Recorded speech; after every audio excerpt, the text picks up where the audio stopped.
এই পৃথিবীতে কিছু মানুষ আছেন যারা নিজের জীবনকে উৎসর্গ করেন মানবতার কল্যাণ এবং আধ্যাত্মিক জাগরণ। তেমনি এক মহাপুরুষ হলেন ছিল জয় পতাকা স্বামী গুরু মহারাজ। তিনি শুধু একজন সন্ন্যাসী নন, বরং লক্ষ লক্ষ মানুষের হৃদয়ে ভক্তির আলো জ্বালানো এক অনন্য পথপ্রদর্শক। 1949 সালে 9 এপ্রিল মিলওয়াকি শহরে জন্মগ্রহণ করেন গর্ডন জন এডম্যান।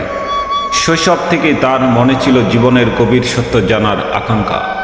এই অনুসন্ধানেই তাকে নিয়ে যায় তার জীবনের সবচেয়ে গুরুত্বপূর্ণ মুহূর্তে, এসি ভক্তি বেদান্ত স্বামী প্রভুপাদ এর সাক্ষাতে।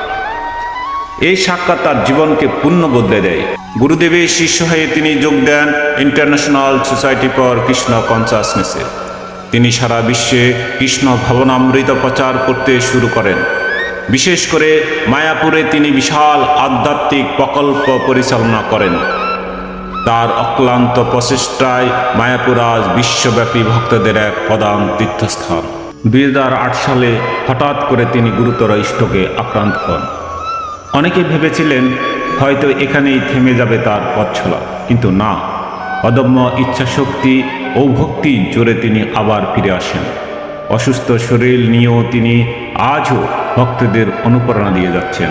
তার জীবনের মূল শিক্ষা খুবই সরল কিন্তু গভীর।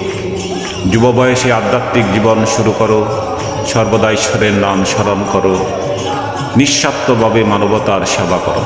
শ্রীল জয় পতাকা স্বামী গুরু মহারাজের জীবন আমাদের শেখায় জীবনের যত বাধায় আসুক, ভক্তি ও বিশ্বাস থাকলে সব কিছু জয় করা সম্ভব।